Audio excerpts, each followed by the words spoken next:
كاف 24 تنقل لكم الحدث بالصوت والصورة. بالنسبة لمقبرة الكلاب كانت هناك مراسلة. أول مراسلة الأولى هي الوقوف على هذه القضية هذه بالنسبة ديال مقبرة الكلاب. كما عرفتوا أن مقبرة الكلاب هو واحد الشيء اللي كان معروفة به طنجة، من عنده واحد التاريخ ديال هذه المقبرة هذا اللي جات في واحد القطعة الأرضية ديال الخواص. تمت المراسلة ديالها بإدراج نقطة في نزع الملكية.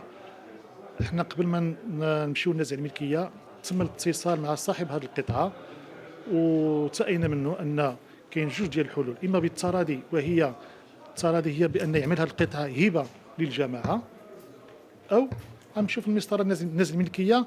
كتعرفوا كتكلف واحد المبالغ تعويضات بالنسبة للجماعة، والجماعة حاليا لا تتحمل أكثر من هذه القضايا اللي عندها. ومن هذا الشأن هذا استجاب صاحب الارض، ومن هذا المنبر هذا حنا كنشكروه، وكنتمنى يكونوا بزاف ديال المقاولين عندهم الغيره على المدينه ديالهم والحفاظ على التراث ديالها باش ينهجوا نفس المنحى ديال هذا المقاول هذا.